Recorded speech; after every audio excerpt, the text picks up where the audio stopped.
Yeah, we can start whenever they are ready. Ready? Yeah, I'm ready. Okay. My time starts now. On February 28th of this year, when I was surfing on Weibo trying to find the latest news regarding the coronavirus, something else caught my attention. The greatest Chinese swimmer and perhaps one of the greatest athletes in Chinese history, Sun Yang, received an 8-year ban by the Court of Arbitration for Sports, the CAS. The next morning, Sun Yang became a top trending term on Baidu, which created a lot of waves. It all started with simple complaints by Chinese citizens like, oh my God, how can this even happen? The CAS is overreacting. Sun Yang didn't dope. Like millions of other Chinese internet users, I too, at the moment, did not want to accept this news. Soon, everything evolved into forms of hate speech. Australians, like Mike Horton, the athlete who refused to take a picture with Sun Yang on the stage, were classified as nothing but generations of English criminals by some official blog accounts. Moreover, many media's news broadcasters, led by individuals, started spreading slogans such as, "This is the Western world's assault directed against China." Within a week, the Chinese High Court released a statement to many people's surprise that explicitly criticized Sun Yang for being 1, ignorant, and 2, defiant. Now, the emotional tidal waves on the internet reversed its course. People started to demand an apology from Sun Yang. Many even started calling him Doping King Sun, Yao Wang Sun Yang, and interrogated, "Is it that hard to admit what you've done?" Today, when I look back at this whole event, what I see is a constant switching around in people's opinions. And this concerns me. In a digitalized age where information is becoming more fragmented and polarized, we tend to jump to conclusions too easily without realizing that our minds are being steered by an incomplete picture. So let's first examine how and why we like to jump to conclusions. Then let's identify the harm of doing so on 1, the individual level, and 2, on the societal level. And above all, let's piece together some not so fragmented solutions. First, the way our brain works has a lot to do with our jumping to conclusions.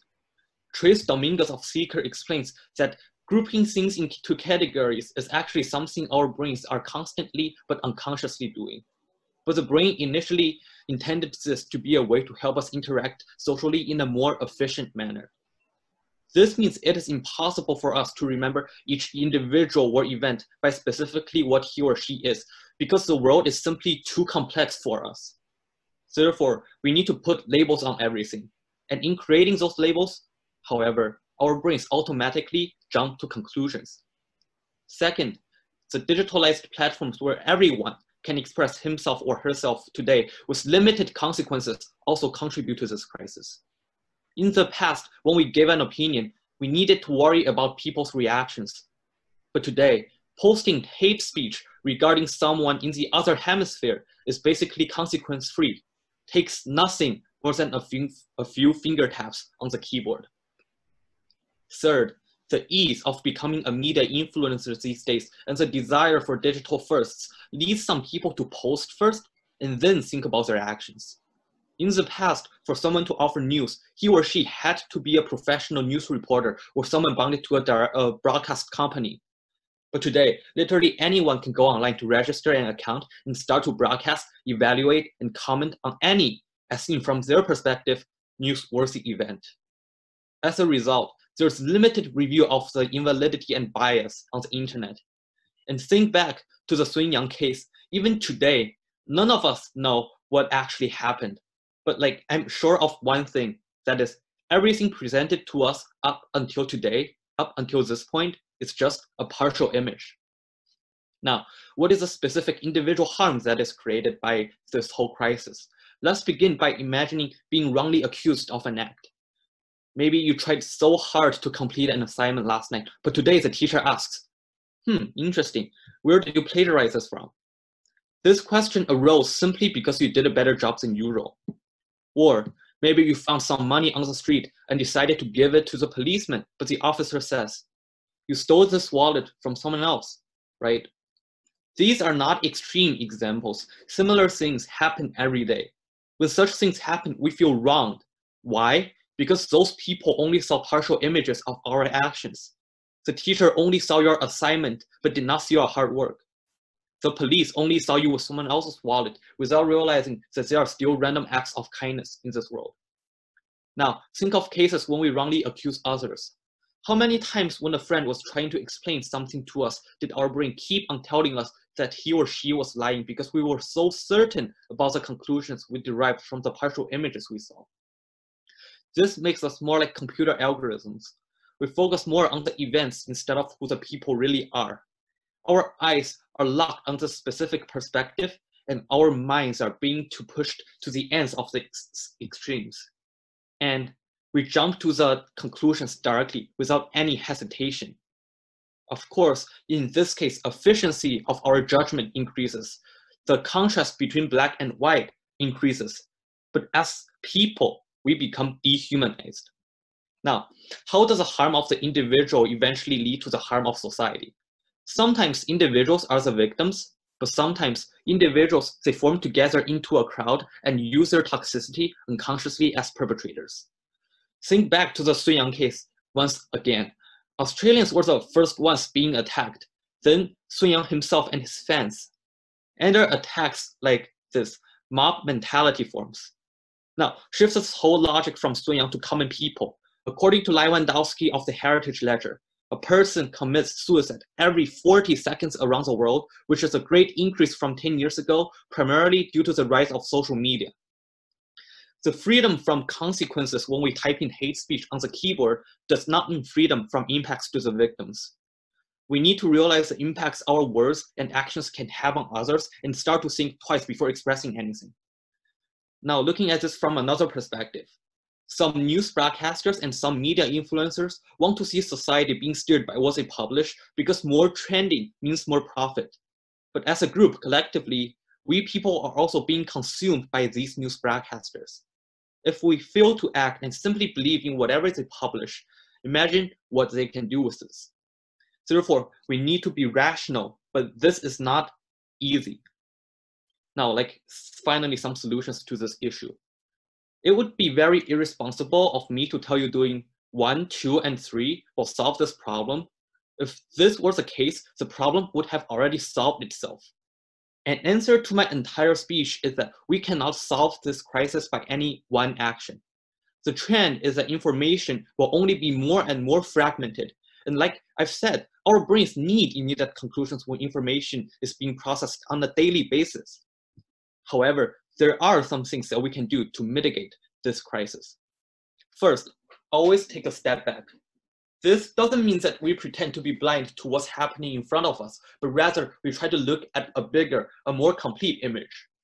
The closer we stand to something, the more universally and unquestionably correct it seems. A step back returns us our lost objectivity and rationality. If it is possible, maybe even try to go around the fragment to see what's on the other side. Second, be doubtful, ask questions. Do not just read Wall Street Journal or China Daily. Try to read both or even more perspectives that are not the mainstream. Many things in the world are not black or white. They can be multiple shades of gray in between. We need to realize the fact that everything can have a bias behind it and start to think twice. Do not use our brain's ability to summarize and categorize a weapon against ourselves. Next time, when you are presented a conclusion, be it a news article online or some opinions of other people, ask yourself, what's the process leading up to this conclusion? What are the facts and impacts? In a time when information, news, opinions, and voices are proliferating faster than ever, you and I are being surrounded by more and more fragments in which right can be wrong and wrong can be right. Perhaps the only thing we can do is to go out there and try putting those fragments together. We need to start valuing our opinions and think twice before expressing them. And this will be as complete as it can get to piece those partial images together. Thank you. All right, thank you.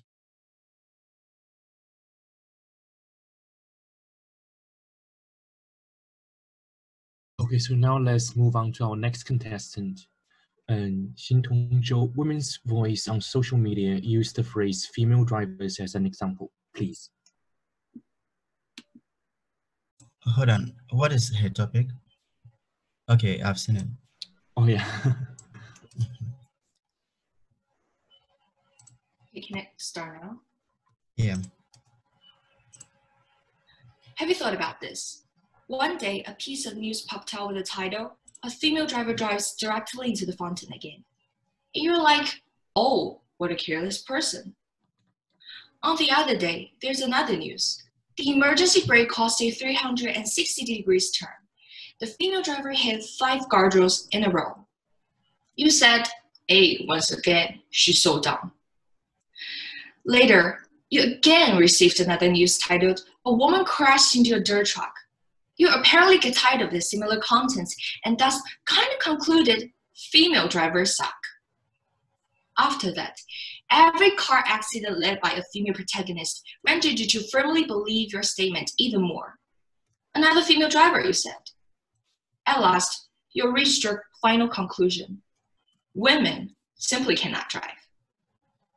But after making so many assumptions, did you realize the phrase female driver signifies so much that its literal meaning? What you mean when using this phrase has changed greatly, and those women in your descriptions have been abducted by your words. Through certain quantitative studies, the female drivers in the news reports are characterized as they have high probability of making mistakes, as well as causing car accidents, weak resilience, low speed of reaction, poor emotional control, and boldness. According to statistical observations of certain data, however, it is not actually legitimate to draw the conclusion that female drivers drive worse than male drivers.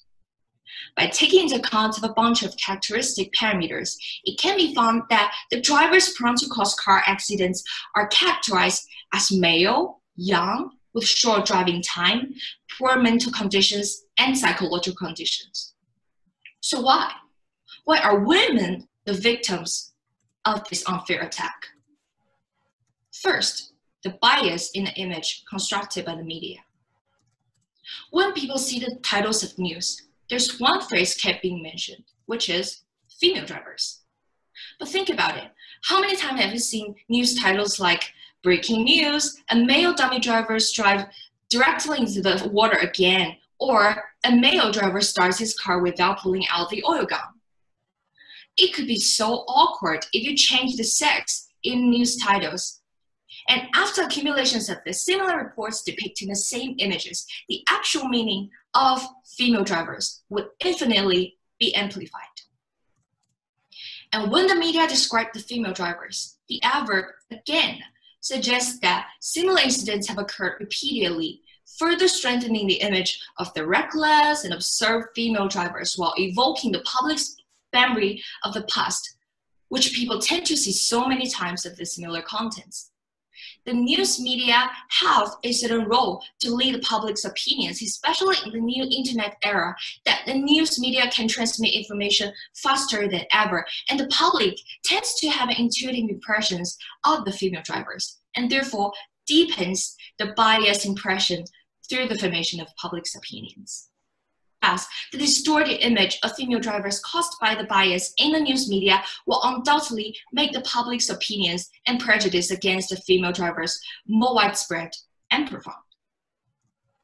And here comes another question. In people's discussions about female drivers, what are they actually talking about?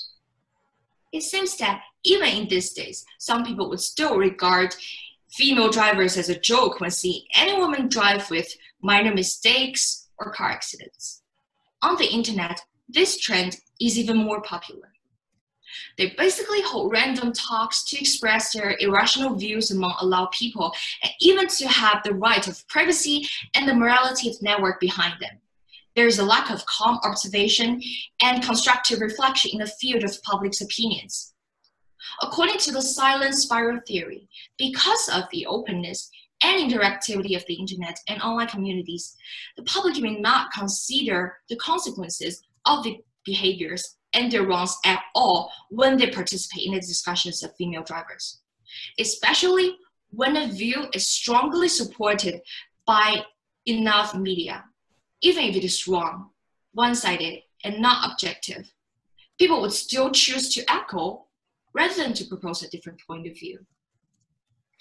Behind the women who are kidnapped by prejudice, there actually exists a game of discourse about whether women have the media voices, which affects the construction and correction of their group images. Immediately, the emergence of developments of the internet provides certain conditions for enhancing the consciousness and gender equality and increases the space for women's discourse. But women's voice is still in a passive place, and women's media discourse is still missing and alienated. I believe that the catalytic effect of commodity culture and consumerism could be taken into account of this phenomenon. Under the catalytic effect of commodity culture and consumerism, it is even more difficult for female, which has been overly large taken by the stereotypes, to get rid of the fate of being consumed. The internet age extends the role of women in the market economy and deepens the commodity nature of women's image. In this process, it is more likely to be men who dominate women through symbolic violence. Women tend to be in a position of being seen and judged, and thus the power of discourse of women is constantly weakened. In the context of the internet, the traditional mode of communication has improved, providing a certain platform and conditions for women to speak and live.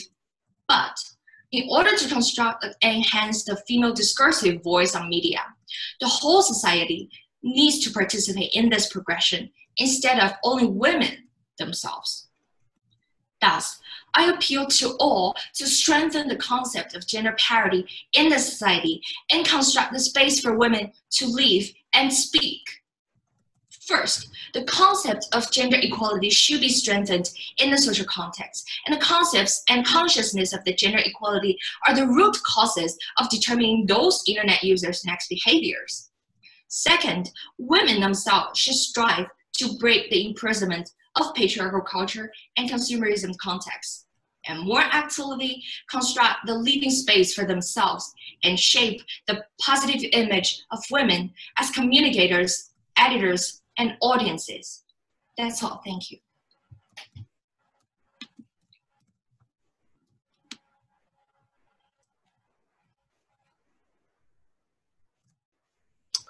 Can you see me and hear me clearly?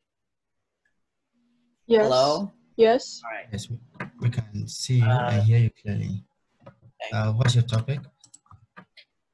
My number is 3, Jari Zhang, GX32166, overreaction. Overreaction. Okay.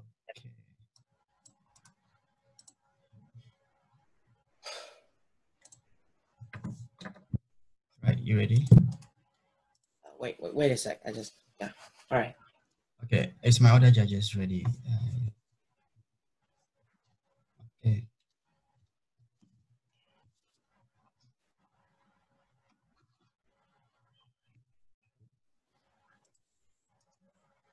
Right, you need to set the stopwatch, actually.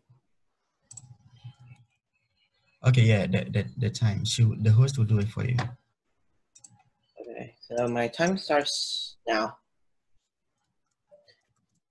Several weeks ago, I was in my living room, surfing, reading some news, when a piece of urgent news struck my face like a hammer. The news was terrible, but it actually happened. A headmaster ordered his school to drink a kind of traditional Chinese medicine. It's called a big bow medicine. The headmaster is really serious, in fact, deadly serious about this, and I quote, "Everyone should have a picture of their children drinking this medicine." He believed that this is a kind of preventive treatment. When I heard this, I was like, what? Well, next up, some government officials claim that it is necessary to exterminate all bats. Oh my God. Well, if you want to look at examples of overreaction, there are too many. Take a look at Kanye West.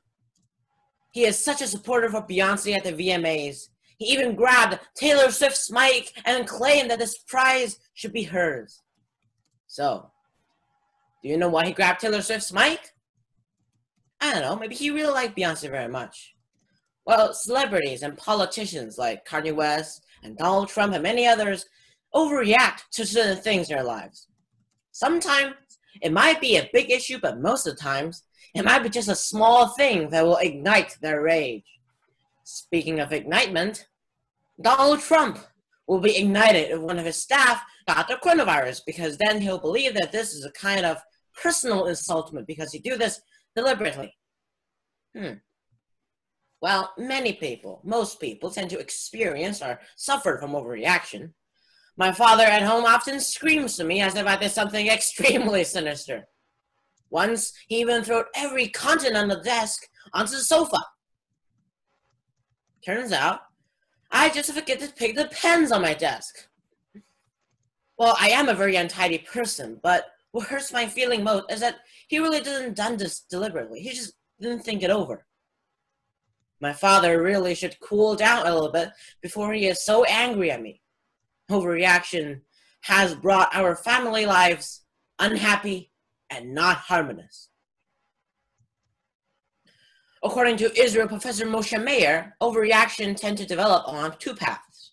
The first path comprises psychological explanations which put all reaction down to the errors from our information processing.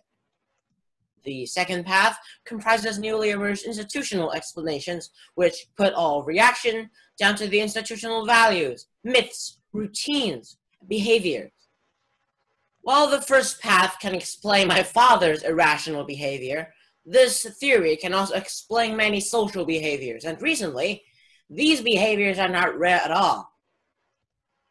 When I went to Taiwan after the TOC tournament in January, every pharmacy that I walk into has run out of the best N95 masks. I mean, then there is not one person who was affected by the coronavirus in Taiwan.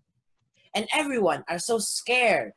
And they're so panicked because ordinary people who don't have serious contact with the patients really don't need that. And the cheap ones will do just fine. However, the panic of the people has led to their irrational behaviors. When I finally got home, it was so crowdless and cheerless on the main road, not like Spring Festival at all. And even my family know that I come from a state that there is no coronavirus. They refuse to let me go into their party, so I spend my whole Spring Festival alone at home. And even companies began to force their clerks to report their health status on the WeChat group to make sure that there is no sign of the fever. I mean, ordinary people who, it is right to take precautions for ordinary people.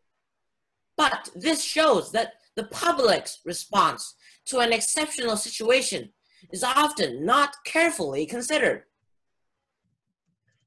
Not only people overreact, governments overreact too. A classic example is the Egyptian government in 2009 swine flu incident. They killed every pig in Egyptian and later find that there is not one pig nor one human who had this disease. So it's really ironic. Generally speaking, we as people, we have behaviors, we have a set of responses, we have reflections to every single event that we face and every slightest change that we notice. However, as people, we are often exaggerating things. To put it simply, as humans, we are often provoked to react in the extreme way. When Sun Yang's first report of using drugs came out, many Chinese people began to show their support on the internet. There's even fans blackmailed his opponents. A few days later, when Sun Yang's poor performance on the court came out, many people started to swearing and cursing Sun and his team on the internet. But what's ironic, what most sad, is that many of those people were actually the ones who praised him, who supported him once. We cannot blame people simply because they're overreaction. Everyone has overreacted. Take me for example. The first time I did the NSDA debate, I shouted harshly to my opponent. What did I get from this behavior? Nothing. Nothing at all. So you may ask how to solve this problem.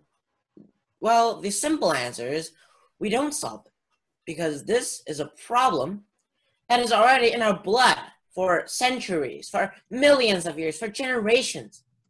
And it cannot be solved by me standing here talking for 10 minutes. However, as people, I believe that we can achieve avoiding overreaction, some overreaction, by practicing calming down a little bit. I have only one suggestion for you, only one. Think. When you hear people talking or reading a piece of news or something involve your favorite star that you really don't like, think. Ask yourself, what is this talking about? What should I do? Is this thing that I'm going to do necessary? And don't give your opinions too quickly. Don't speak too much. And if something really, really disappointed you, keep calm and control your anger, your furiousness, and don't make everyone, other people, be furious too. As people, we do not need to be too harshly. As people, we have no need to be fearless or too logical because obviously without Vulcans. However, as people, we should have the ability to master the extent of our behaviors, of our own behaviors. Also, in the financial market, please try to be wise, try to be logical, and don't give too much expectations because then you'll find yourself most likely to be very disappointed. So, as Chinese, we can love both Taylor Swift and Kanye West. As Chinese, we can master the extent of our behaviors. For example, our languages on the internet. Don't post something bad and overreact and make everyone so angry. As Chinese, I believe that we can both admire Sun Yang's swimming abilities, but censor some of his way of act. Overreaction in this issue has already spread malice, spread hatred through the internet, through the world. But most ironic thing is that many those times, the writer did not mean to do that. So, my advice, be careful, be calm, be thoughtful, be wise, and try to be a little bit logical. Thank you for your time.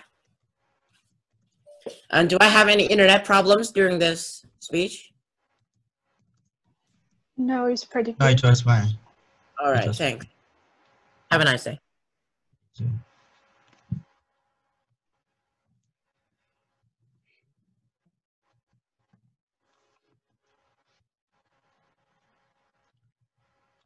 So the fourth speaker is Kelly, right? Is everyone ready? Okay, Kelly, what's your topic? Oh, I sent it. It's the Okay. anti-Asian. Yeah, Did you see it? I've seen it. Okay, yeah. Can I begin?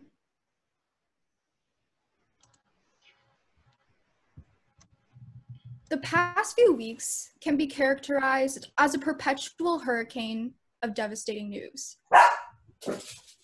No one really saw COVID-19 as a concrete threat until it hit us like that storm we were never prepared for.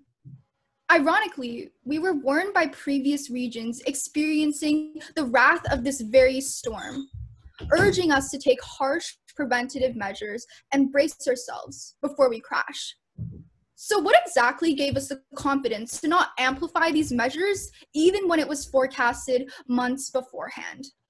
In the midst of a global pandemic, I'm starting to get a better vision of where our true priorities and inclinations lie.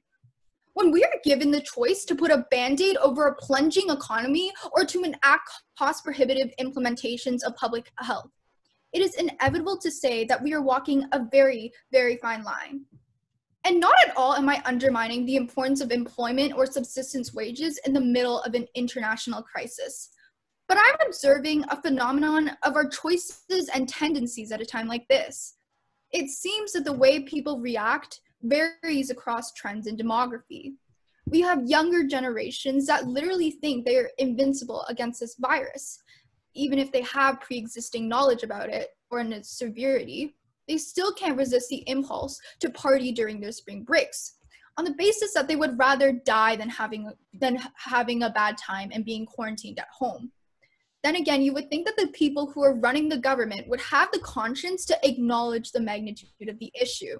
President Trump claimed multiple times that the country would be open by Easter holidays, allowing many industries to just run back to the way it was. Nonetheless, it astonishes me that politicians still have the nerve to term it the coronavirus hoax. They assert that this is simply a tactic used by Democrats to gain more power and authority in the name of fighting a virus. All of this really just shows how unseriously many of us still take corona. And even though it may not affect us directly, it affects everyone around us. But that's not my central idea today. I'm going to dive in deeper into this problem and how it has sparked this xenophobic transition into this anti-Asian sentiment. Together, we will be going back into time to depict historical events and a more in-depth analysis behind the mechanisms of why exactly this happens. But before that, I want to emphasize why this topic is even worth talking about today. I chose this topic because it describes the very present situation we are living in today. Something that almost every single one of us in this room can relate to because of either our shared Chinese identity or this rooted culture that we have in the back of our minds and this connection to this proliferating backlash. As someone who has personally grown up in Canada, I feel disgusted by the devastating tweets and reposts of Instagram stories with bold titles of an Asian man just being beat up by a gang of students for starting corona. Every single day, I see stories with more and more allegations. For instance, Julie Kang, who was a 30-year-old first verbally assaulted in December, when coronavirus cases were just beginning to surface in China. A man walked up to her in the middle of downtown San Diego, got into her face, and called her racial slurs. This wave a spike in racist terms, memes, and news articles targeting Asian Americans report being spit on, yelled at, and even threatened in the streets. Compromised with recent stabbings and increased violent targetings of Asian businesses. There have already been reports of over 650 racist attacks last week, according to the Asian Pacific Policy and Planning Council. To me, that is such a devastating statistics.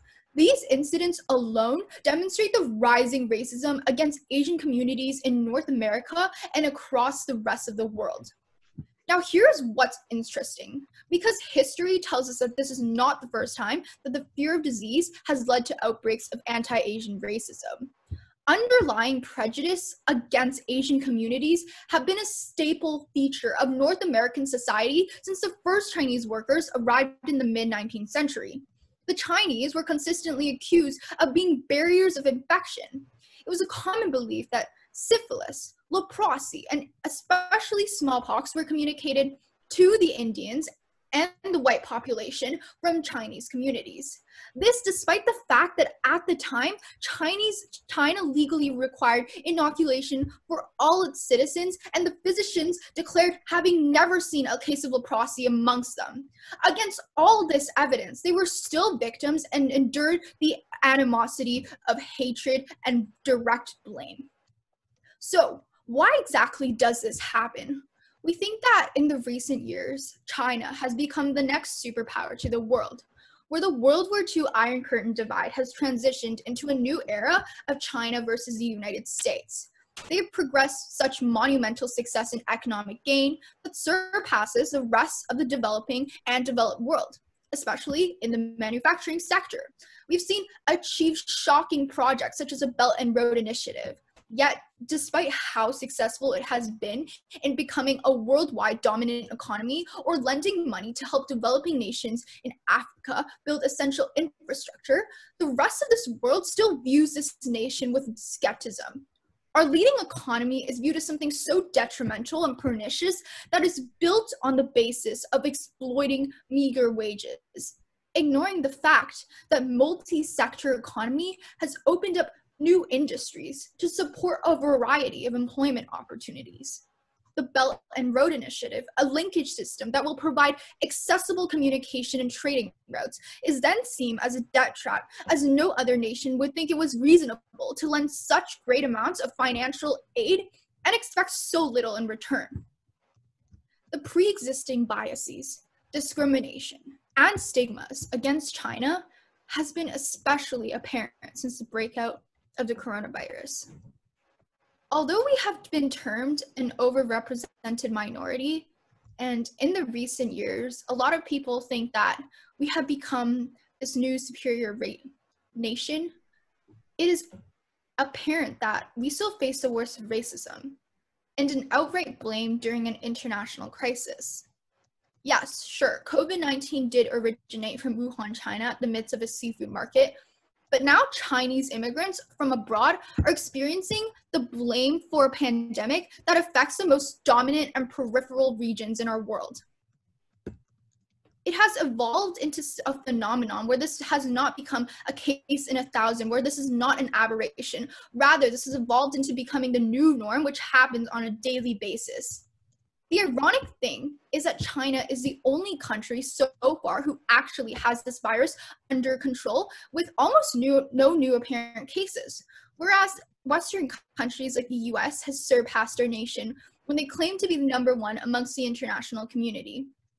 We think that during the H1N1 explosion of the virus, no one pointed fingers at the US for causing the virus and not acquiring proper containment measures, which goes to show how much this implicit racial hierarchical structure still plays a role in our society today.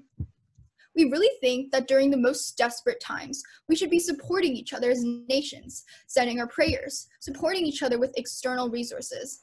Yet in reality, no one seems to be wanting to look for actual solutions, yet we perpetuate a cycle of fear-mongering and hate against this country. Now, even if you don't buy anything in what I said today in my speech today, I just want you guys to take away this last statement in the back of your head in the next several months. Ultimately, we can conclude that viruses know no borders and they don't care about the ethnicity or the color of your skin or how much money you have in the bank. They have more than anyone reached the state of absolute neutrality because no one is immune to it. Yet languages, differences in our skin colors, and ethnicity can easily spark discrimination in times of fear, where this fear-mongering rhetoric brought over decades from these sentiments in the West have led us to endure the most dire consequences. Thank you. Right, thanks.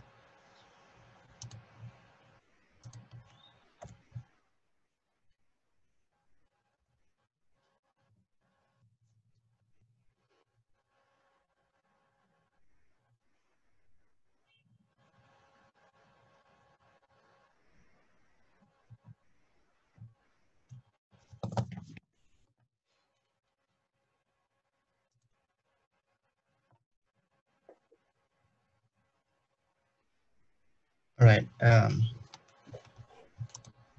The fifth speaker is Wang Qianyi, right? Your topic? Yes. The power of decision making.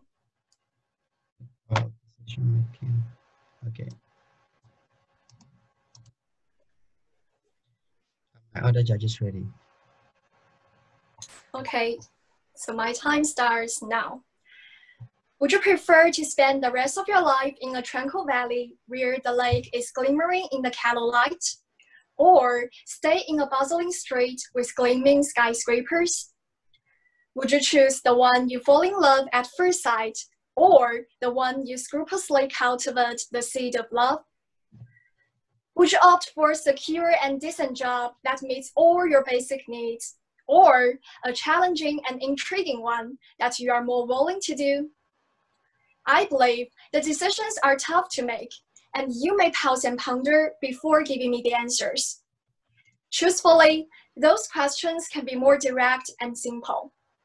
To be or not to be, to keep mediocre or to become famous, to stay in the comfort zone or to step out, to insist on or to give up.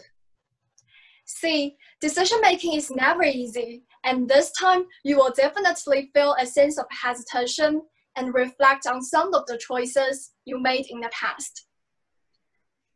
As a typical liberal girl and a slight perfectionist, decision-making is especially difficult for me, no matter in daily travels or academic fields. Just like my horoscope Libra, the scale is always waving the both sides, acting as impartial as possible, keeping on balance without favors or bias. I find it mental torture for me to make a decision when I have to. What's worse, a perfectionist is always relentlessly obeying the strict standards, hungering on every ounce to avoid mistakes, struggling with everything to stay perfect, which means he or she may often chase for a better option. As a result, I gradually became someone who was indecisive and dependent on others to make all my decisions. When I was in my younger and more vulnerable years, decision-making was never my strong suit, and I even didn't realize that I have the right and freedom to make all my decisions. When kids were toddling to pluck the flowers, I didn't know which color of the flower should I pick. When all the girls were dressing up their beautiful outfits, I didn't know whether I should wear a skirt or shorts. When all the children were sure about their favorite snacks, I was lingering between candies and cookies. Considering that there were almost 20,000 decisions that we have to make every day, you cannot believe that those decisions were all done by parents in the past. What a disobedient girl I was to throw all my burdens to my parents, meaning that they have to do 40,000 decisions every day, although most of them with lightning speed. I used to say, as you like, and it's up to you when people ask me about different options. It wasn't a big deal for a little girl like me who was not clear about what she loved and made her own calls. However, it's significant for a teenager to make her calls. It was until I entered high school that I completely make my own decisions. I finally understand that decision-making is a skill which can be taught, and everyone should have their options. The first essential and life-changing decision I faced about my future was to choose between liberal arts and natural science. My overall performance was not bad, and there wasn't a partial section or subject that I cannot handle, which meant I can adapt to both areas, and again, no preference. However, the division of subject was pretty crucial for every Chinese student, which was directly related to the college entrance examinations, scores, majors, and their future careers. More importantly, I must decide to prepare for my future study and focus on a specific field. I was excessively confused and hesitated, being afraid of choosing an inappropriate path which may drag me into the abyss, or creating a huge compunction by myself. Thus, I asked everyone that I saw could give me valuable suggestions and reference, including my teachers, parents, friends, seniors, and so on. After hearing from various people, I was about to choose natural science with utilitarian, since colleges usually enroll in more science students. Until the final deadline, surprisingly, I chose liberal arts.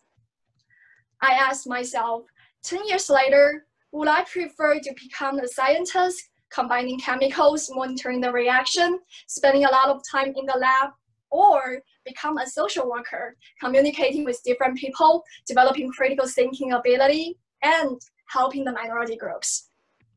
My heart chose the latter. Fortunately, I have never felt regret for this decision, and I really enjoyed it. Making decisions on my own really helps me to listen to my entire selfhood and follow my heart. After trying to be decisive and independent, I start to seek for different options and the opportunities to make decisions. By weighing the pros and cons, accepting imperfection in every decision, giving a try, I chose to study abroad in undergraduate years, not long after grade 10. It wasn't a simple choice for students like me, who study in an ordinary provincial key school, receiving traditional Chinese education for almost 11 years. Now, in retrospection, I am so grateful for myself, for the intention to change the step-by-step life, the courage to give up what I have always had, and the audacity to break all the shackles and disagreements. Thankfully, my parents are always supportive, and they give me the freedom to choose. I understand that the freedom to choose is the greatest power which may influence us and can resonate the most with our souls. The death of a nation, the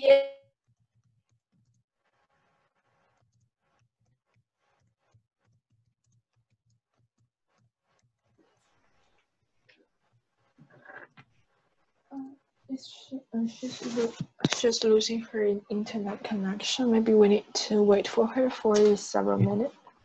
Yeah. Sorry, can I continue? Yeah. Sure.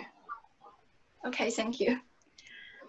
The death of a nation, the end of an era, and the bygone of life all happen in a blink of an eye. If the British soldiers didn't decide to release a German soldier, there wouldn't be German politician Hitler. If the President Lincoln didn't decide to issue the Emancipation Proclamation, there wouldn't be millions of more slaves free. If the Chinese government didn't swiftly decide to lock down Wuhan, there wouldn't be so many lives saved. When you harness every decision, less time can be squandered, fewer opportunities can be missed, and fewer compunctions can be made.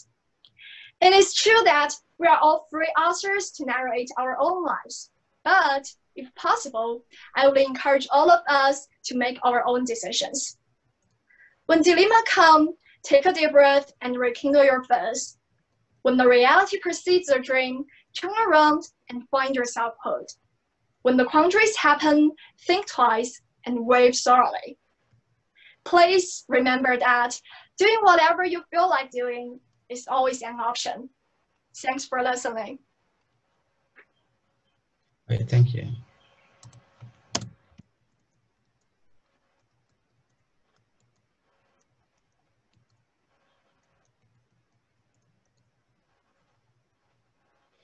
Can you guys see me and hear me all right?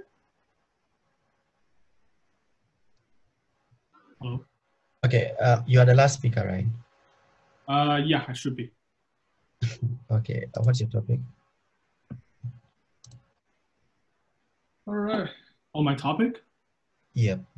Importance of negativity.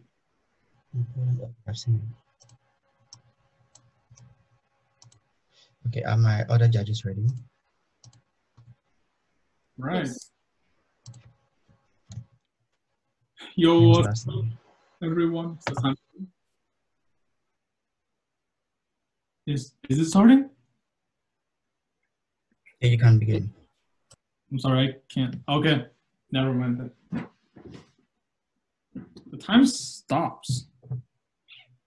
Hold on, sorry. Right. Yo, what's up everyone? This is Hansen. Before I present my contentions, I would like to raise a question. Why is it so important for us to be positive? Now, I think that's a fairly easy question to answer, for positivity is what gives us hope, what gives us joy, what gives us happiness, etc. However, when we look at the other side of the question, which is why is it important for us to be negative? It becomes a little bit more difficult to answer because we were never really taught to be negative, nor we were never really taught on the good side of negativity, and that is exactly what I want to stretch today. The importance of negativity in which we often ignore.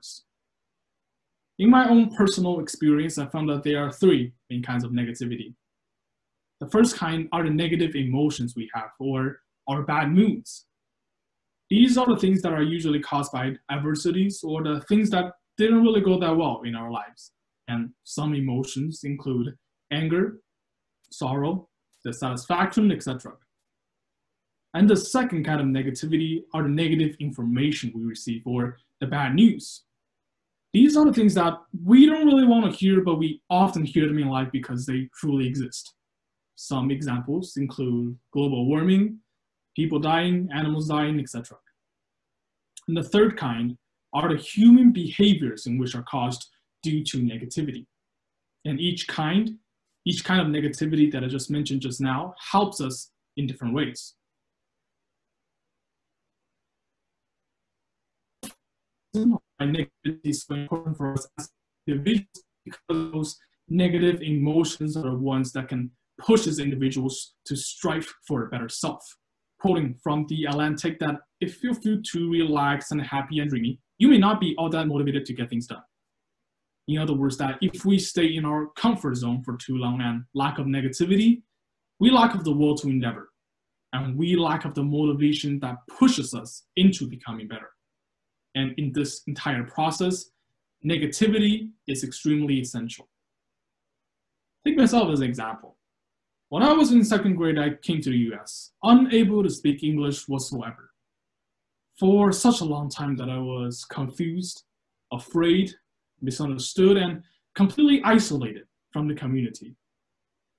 Unable to communicate was so much of a struggle that all of these anger, chagrin, dissatisfaction, all of these negative emotions accumulated inside of me. Now, these negative emotions are sometimes regarded as bad.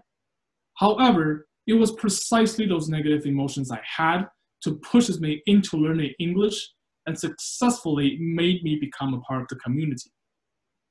What I see from a lot of us is that we tend to dislike or we tend to suppress our negative emotions. However, what we should do is to embrace them. We should not treat our emotions as the enemy. Instead, we should treat it as a friend of ours, as a tool of ours, or even as a weapon of ours to make ourselves better. We should fight with our negative emotions instead of fighting against those negative emotions we have. And the second reason of why negativity is so important for a community is because the world we live in is not only limited to positivity, but there are great half of the things that are happening around the world that are pretty negative. And that is exactly why we need to see both the positive side and the negative side in order to see what the world actually looks like in order for us to make this world even better. Just take some recent cases as examples. In 2019, that there are more than 4,000 homicide cases in US alone. At the beginning of 2020, the Australian wildfire that destroyed thousands of houses, caused millions of loss, and killed 1 billion animals. And right now, what is happening right now? The coronavirus.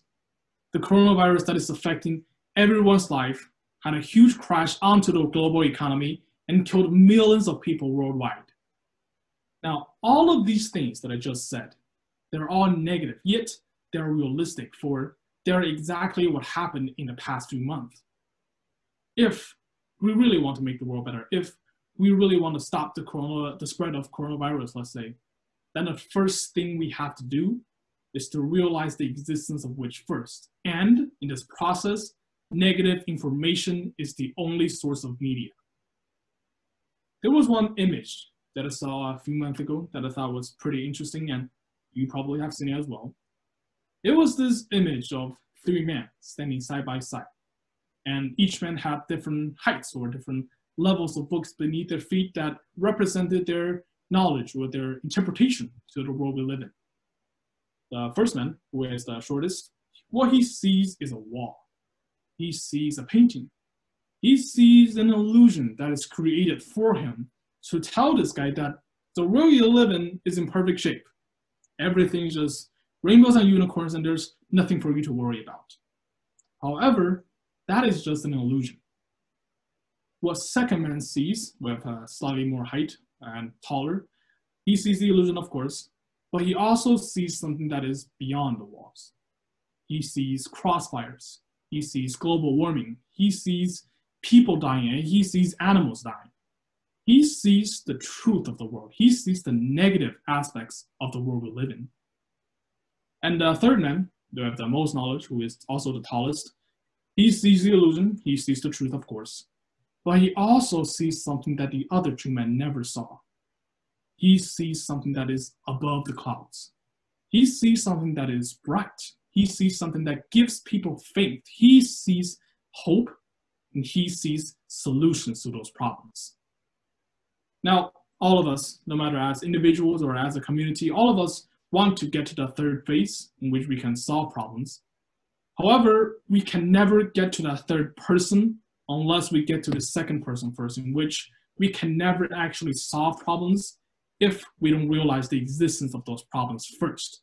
And in this process, negative information is exactly what tells us the problem. If a society overly exaggerates the importance of positivity and often ignores negativity, then it is a society made of lies. Lies to tell the citizens that everything is fine. Lies that paints the very illusion that the first man sees. Lies with the main purpose of maintaining power, and lies that will only eventually hurt us by not telling us what can hurt us. So to answer the question again, why do we need negativity? Why is negative information so important? Because it reveals the truth to the world we live in. It reveals the truth in order for them to be solved or even prevented. And the third reason of why negativity is so important is because those human behaviors in which are caused due to negativity is what made us alive all this time and made us as successful as we are today as an entire species. Fear is a kind of negativity, right? It sounds quite negative. Yet our fear of death is exactly what prevents us from dying. Thousands of years ago, when our ancestors were still living in caves, we ran away from beasts. We stopped eating a certain kind of fruit because we know it's going to kill us. We invented and utilized tools and weapons because of what? Because we are afraid of death. And that kind of fear of death, even today when we go on the street, we'll put masks on. Why? Because we are afraid of death. And that kind of cautious we have, that kind of respect we have for fear, that kind of fear, respect we have for death, and that kind of fear we have for death, that kind of negativity we have is exactly what prevents us from dying. I really like the quote from Steve Jobs. He says, "Stay hungry, stay foolish." My interpretation on staying hungry is to have this desire to the physical world, or have this desire to the things that physically make our lives better. Some examples include money, power, fame, etc. Those kind of desire is exactly what pushes people to wake up from bed every day, pushes them to get to work, and pushes them to strive for a better life. That kind of desire we have is exactly what pushes the economy. And the other half of staying foolish, my interpretation is have this desire to the spiritual world, or to stay curious, or have this desire to knowledge. That kind of desire we have, that kind of will in wanting to know more, is exactly what pushes art, exactly what pushes philosophy, and exactly what pushes scientific research into the fields that we are unknown of. So to answer the question again, to answer the original question that arose, why is being negative, or why is negativity so important? Well, it is important for us as individuals because it pushes us into striving for a better self. It is important for us as a community because it reveals the truth in order for that problem to be solved, in order for the construction of a better future. And it is important for us as an entire human race because it made us alive all this time and it made us who we are. Thank you. My hair looks weird.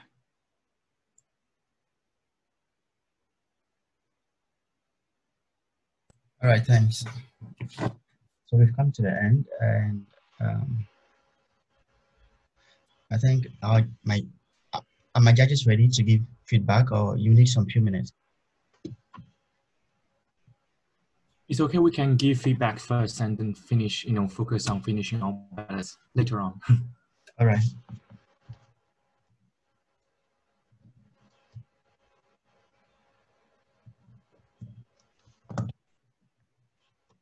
Okay, so any judge who is ready can start, or I should start.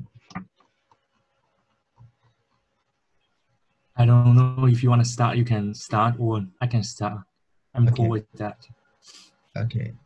Okay, so let me start. The first one was on partial image.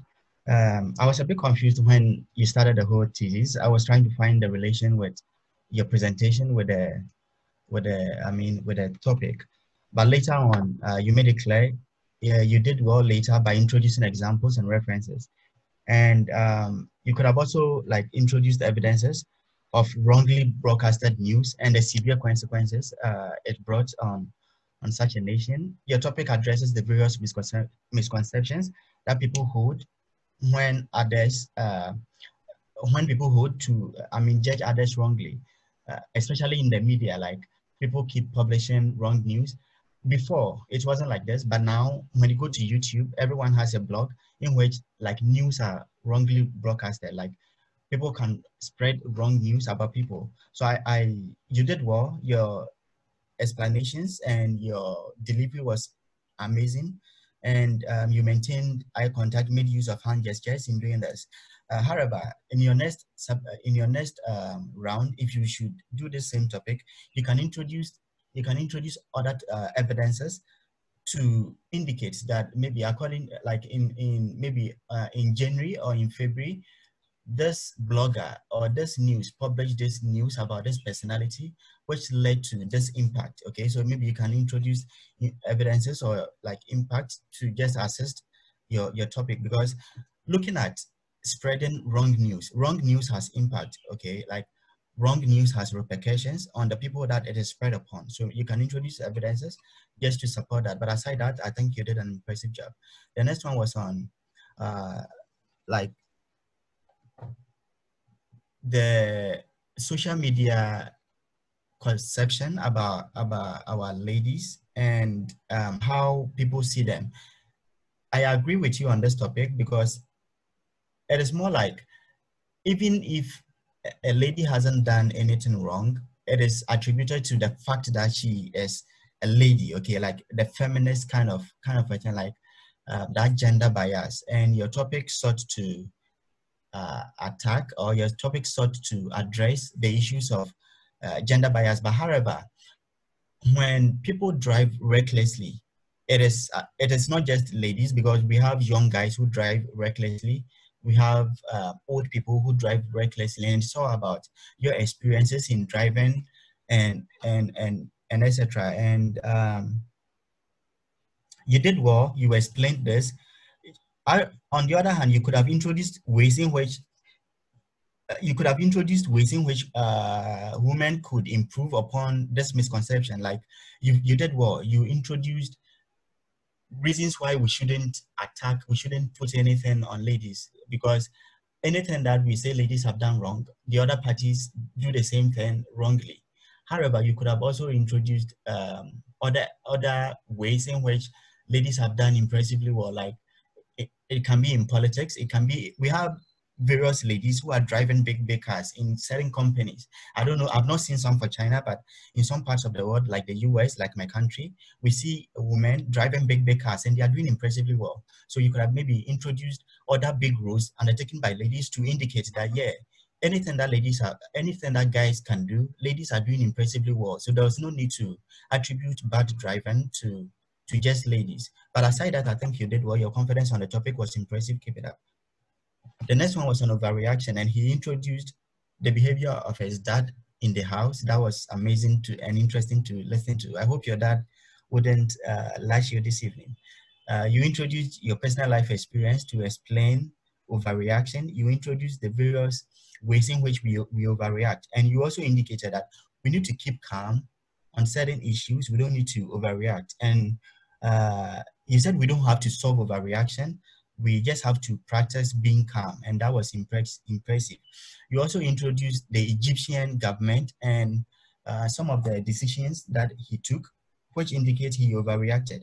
But you know, you can introduce the impact of your overreaction, okay? Like when you overreact, it's related impact. Because if you tell me that, okay, I have overreacted, you don't tell me the consequences of such overreaction, I wouldn't get the need to change from my attitude, okay? So maybe in your next round, you can state overreaction, the Egyptian can, and then even the impact of his overreaction, maybe certain decisions taken by China, which meant like it was an out of overreaction and its impact. Certain decisions taken by the US, which was out of overreaction and its impact. Certain decisions taken by your dad, which was out of overreaction and its impact. Certain decisions maybe taken by you in school and which was out of overreaction, and then the consequences it brought to you, the impact, etc. So you can also add that in your subsequent speech. But aside that, you did well, and you introduced that we need to be careful, we need to be logical, we need to be calm, we need to be wise,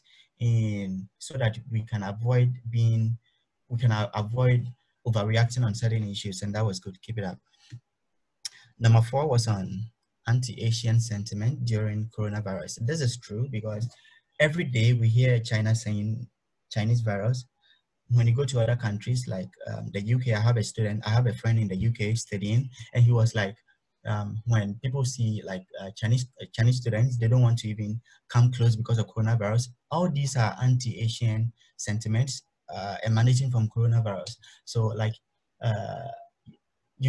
when you started by indicating how certain governments have not been serious, like the US, like how even when people were warning other countries, they didn't take this whole thing serious. You spent about 2 minutes and about 20 seconds talking about how unserious certain governments were. That was a good initiative you started with, but you could have introduced further examples of how Asians are even more treated in other countries. You could have gotten many examples from Google or like from the internet.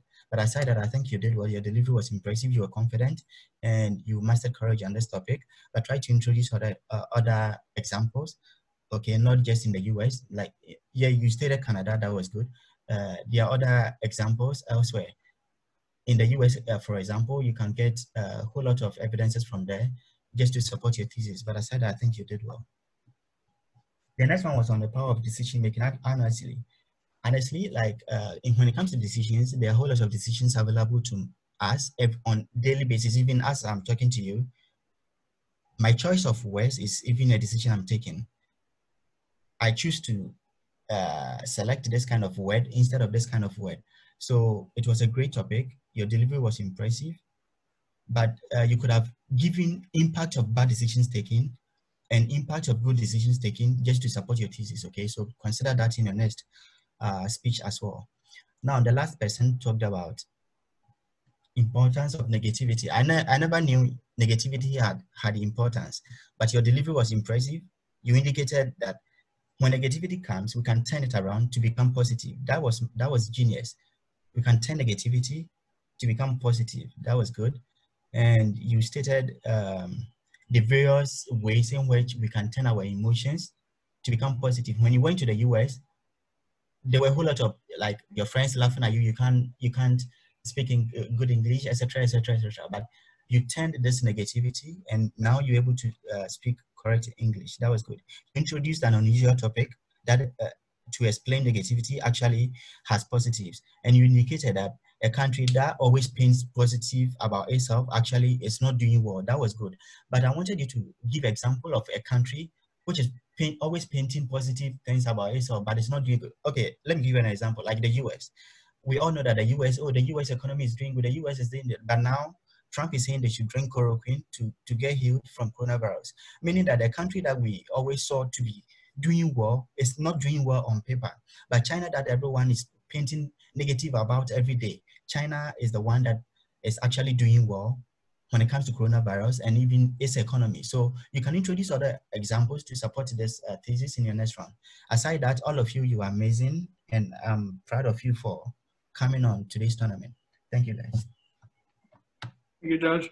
Thank you so much for judging. You're welcome. Thanks. Have a nice day. Yeah, you too.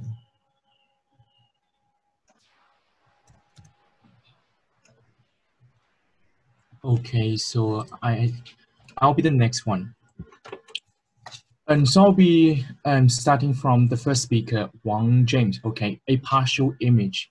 I actually noticed that you were able to analyze the phenomenon, like you peel an onion layer by layer. But what I noticed was that you started from the problem, the phenomenon, and then you go to, we cannot have the answer, and then we can actually mitigate this phenomenon. And then you finally gave me the answer. So what I am suggesting now is that next time you can actually condense the contents in the middle part, so that we don't have to wait for like 8 minutes. I think we wait for 8 minutes to have the final answer. So next time you can condense a little bit in the middle, and to bring the results, to bring the answer more directly. I think this is pretty much my suggestion.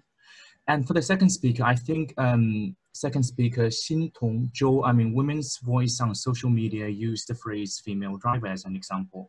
I like the topic, but you firstly gave me the phenomena and then you analyze. It's pretty much like the first speaker.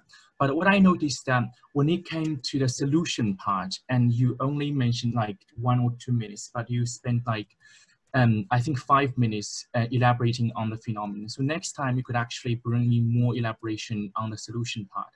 For example, you mentioned how can women like deal with the patriarchal society. You just mentioned like one sentence without like further elaboration. So next time you can avoid doing like this and give me further elaboration and for this kind of phenomenon, the solution part. And for the third speaker, Jia Zhang, overreaction. I think this is not the first time I judge your debate, because, sorry, not debate, but yeah, speech. Last time I realized that you had too much body language and which was kind of distracting. But this time it is much better, because I could see that you have reduced your body language, which is just appropriate to support your topic and your like stance, and I think which is good.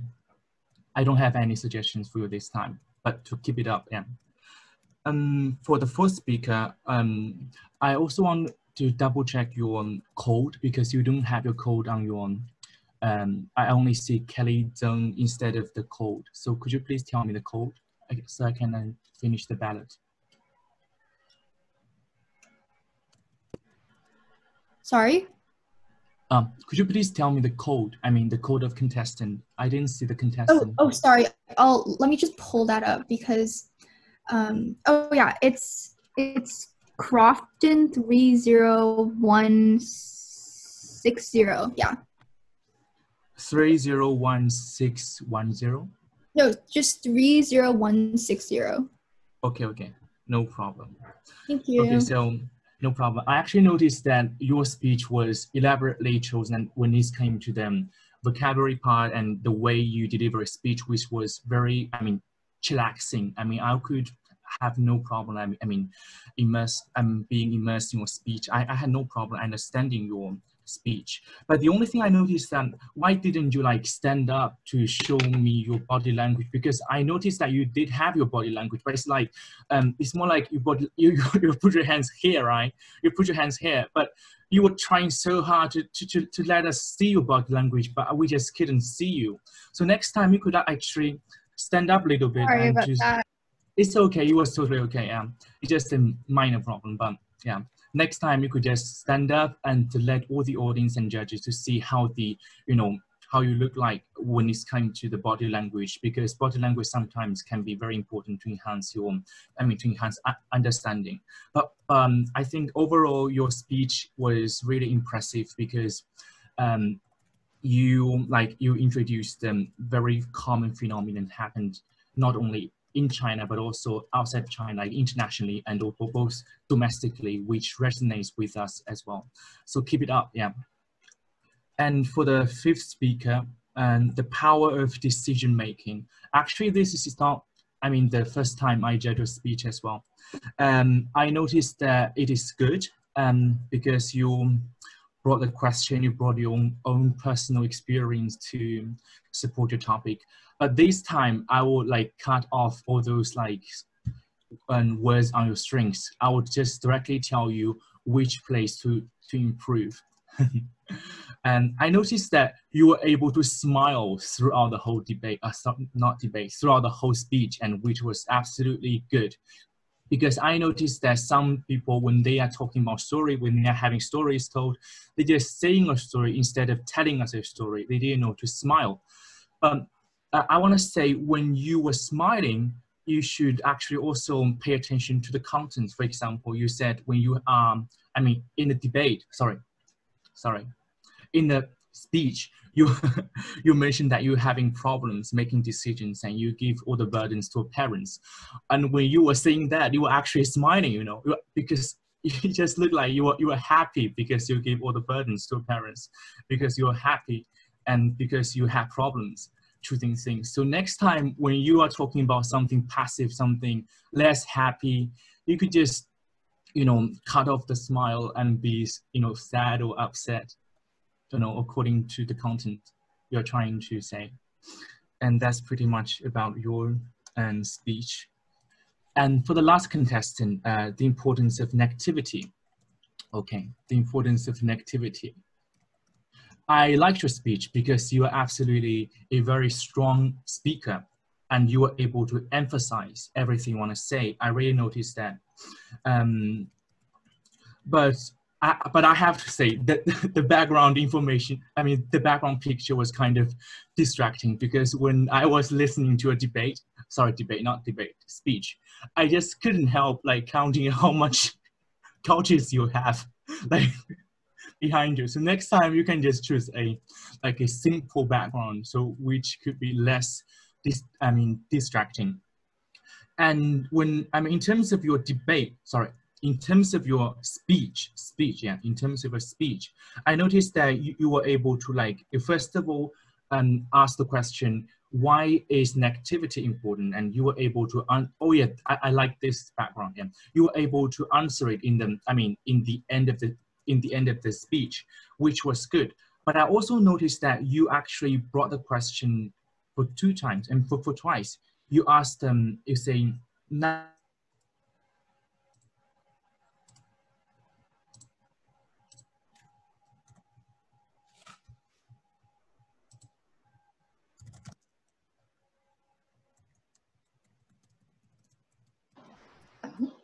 I think the judge has lost her network connection. Oh, sorry. I think I was having an internet issue. So can everyone hear me now? Yes. Okay. I'll just continue. So you actually brought the question for twice. So now, something like, so why is negativity important? You mentioned because blah, blah, blah, because blah, blah, blah. I actually recommend that you could only bring this question in the end of the speech, because the end of your speech was kind of complicated, because you brought the question and you brought stay hungry, stay foolish somehow. So personally, I wouldn't say stay hungry, stay foolish, because you spend time elaborating on this sentence. You have to you had to elaborate on hungry, on foolish, which was actually not about the importance of negativity, right? Because hungry, foolish, I think is not necessarily negativity, because even if you want to bring this stay hungry, stay foolish into the topic of negativity, you have to spend time elaborating on them. So next time you can just cut it off and just bring the question.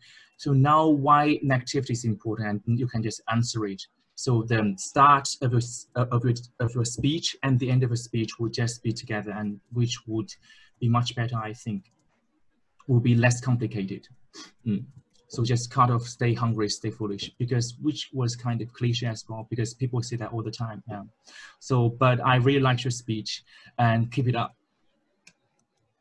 Thank you, Judge. Okay, I'll just give very short comments because all other 2 judges has already given you comments.